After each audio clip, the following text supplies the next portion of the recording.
What's up, Yohn Army? We're back for another food review. Today we are trying Avenue Steaks. Try to cook it on low to keep the juice. I don't really like to chop it to death because it's great quality meat. So, just pull it apart. Now it stays juicy. Now this is the Big Ave. Think about it, but I just can't get over the texture. Like, that's what really... I think it brings like a richness to the sandwich. That's how I like it. I tried mustard on the cheesesteak the other day at Gilbert. Half mustard, half ketchup. Yeah.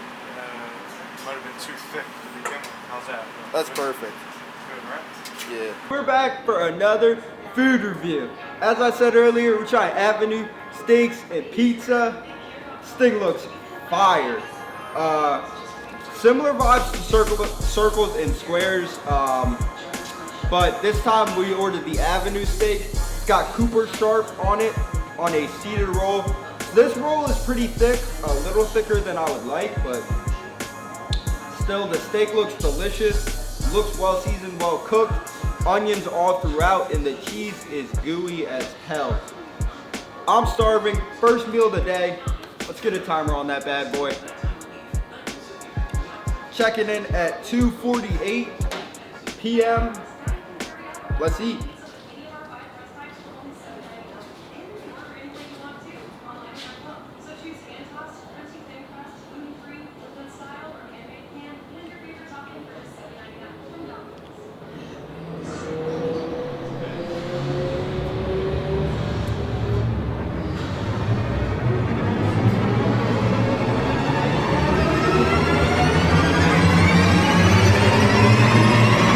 Look at the juices dripping off the end.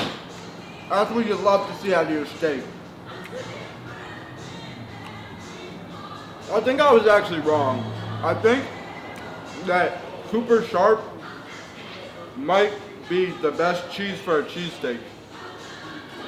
I feel like it really brings out all the flavors of the steak, and it makes it so much, it makes them more rich. Like, I feel like the Cooper Sharp just elevates the steak. It's like a 1A, 1B thing, whereas with American, I feel like the steak is the main focus, and then the cheese is just there. It's a binder, it's a glue. Important, but it's not the best. But with Cooper Sharp, I feel like Cooper Sharp mixed with the steak makes it like a Kawhi Paul George type situation, which I'm really digging.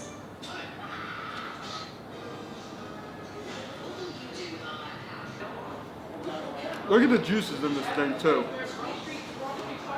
That's really impressive. See how juicy that thing is? Like, if more steaks were made like this, shit.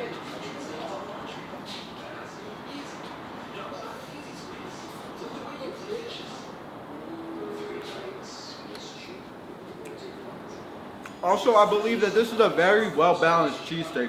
Like, the meat is chopped, but it's not chopped too thin where all the juices are being evaporated on the grill. I still get a lot of juices in every bite, which is making this steak just so much more enjoyable.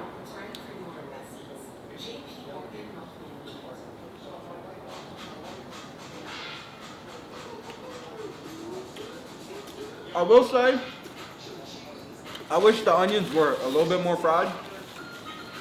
I told the guy super late though to put onions on it, so they were sitting in a bin. He didn't throw them on the grill, which is why I think that, you know, they're not as fried. I don't know if they pre-fry them or something else, but this is a very good cheesesteak overall, guys, up to this point.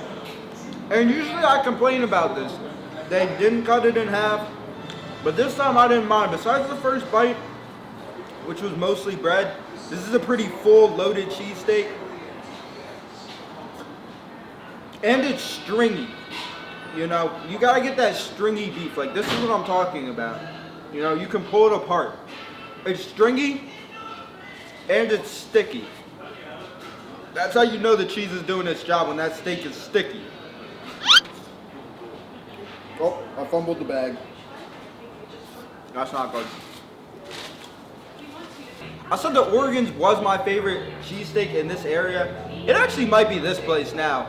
Oregon's is a sliced, but I feel like the quality of the steak is not up to par like this place.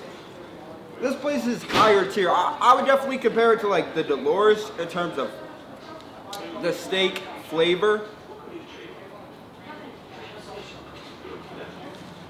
And they also got a great salt to pepper ratio.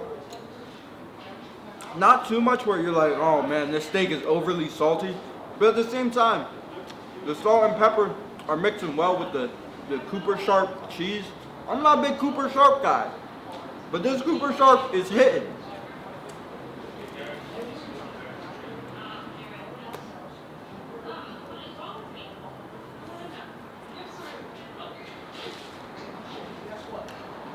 If I were gonna give this a number, I'm thinking it's definitely in the 8s. I'm thinking high 8s. We're going 8-8 here for this steak. You know, just outside the 9 range. I feel like if the onions were a little bit more fried and a little more toasted the way I like them. I like caramelized, like warmer onions. These onions were a bit like cold for me, but like again, that was partially my fault because I told them late that I wanted onions on the steak.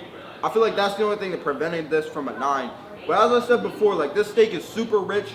It's got a lot of flavor crammed in there, which coming here just based off appearances, like again, you can't judge a book by its cover.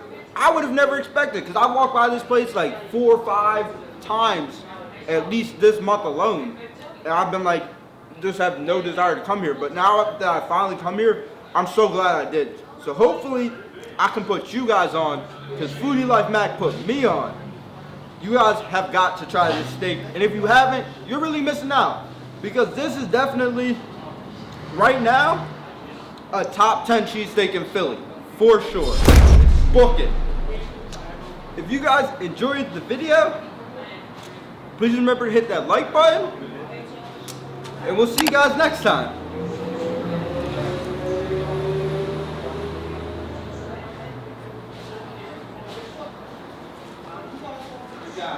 Thank you. Customer service wise, super friendly. I was talking with the guy that owns this place back there, or runs this place. He was telling me about what makes their steak so special, why it's quality. The people all around here, good people. You know, the people of South Philly, you gotta love them. I had a great experience. Customer service here is fantastic. So again, like I said, you guys should check them out. Honestly, give it a chance. I think you'll like it.